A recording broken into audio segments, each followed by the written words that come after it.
highest tariff rates since Great Depression have kicked in on August 7. The highest tariff countries are India and Brazil at 50%. India is at 25% for now, and from August 27 it will be at 50% total, including the Russian penalty. US stock markets reacted in a mixed way. S&P 500 ended lower by 0.08% and Dow Jones was down 0.51% after the tariffs kicked in. The reason for tariffs earlier was trade deficit. Brazil has a trade surplus with US. So why? Well, it's all political. Trump is not happy with Bolsonaro trial going on in the Supreme Court in Brazil just because he does not like the current president of Brazil. They get a 50% tariff. And what about India? Because we buy Russian oil. So when the war started in Ukraine, India started buying more Russian oil, and at that time the US encouraged it. It supported India's decision. You see, because the other part of oil supply was diverted to Europe, so India had to look for alternative options and the prices were rising. Come in Russia with discounts, and India took the opportunity and increased oil purchases from Russia, and US supported it. That kept the oil prices stable and the energy market stable globally. Now the same US, but a different administration, is wanting India to stop buying Russian oil because Trump says India is fueling Russian war machine. So what about China, US and EU? China is the largest buyer of Russian oil before India. China is also the largest buyer of refined oil from Russia, and India does not buy any refined oil from Russia.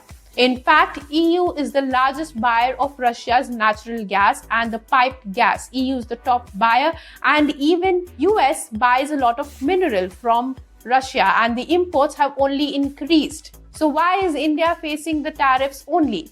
India is doing nothing illegal. It's buying oil at the price cap set by G7. What's illegal is Trump's tariffs. The Constitution does not allow it. Federal appeals courts have expressed skepticism on the authority to impose tariffs and called it an unprecedented use of emergency powers. The International Emergency Economic Powers Act of 1977, that is the act that Trump is using to justify his tariffs, but the law itself, ironically, does not mention the word tariff.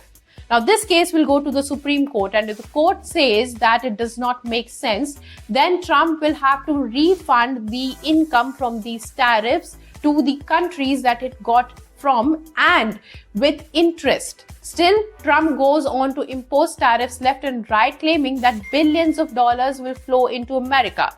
Well, surely from the pockets of its own citizens, because they will pay the price for these tariffs. Coming back to the Russian oil, if there is so much problem with the Russian oil, then why is Trump not sanctioning Russian oil?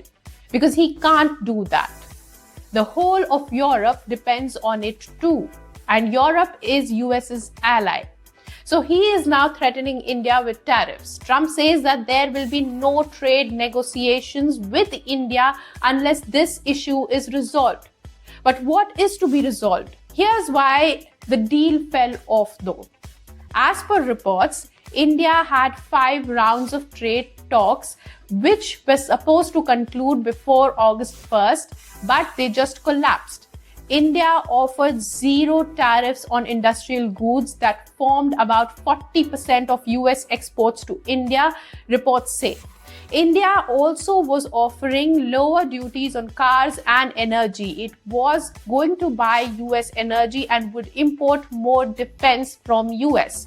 But Trump wanted more, and US wanted India to open up its agriculture and dairy market, which is a very crucial market for India economically and politically.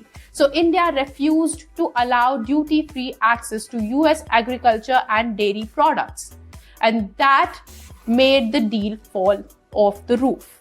India was flexible, US was not. So now the tariffs stay, and India says that it will not compromise. India's National Security Advisor Ajit Doval was in Russia. The trip was planned earlier, but now the timing is very crucial. He described India's relations with Russia as very special and that India values the strategic partnership with Russia. He also said that President Putin will be visiting India by the end of this year.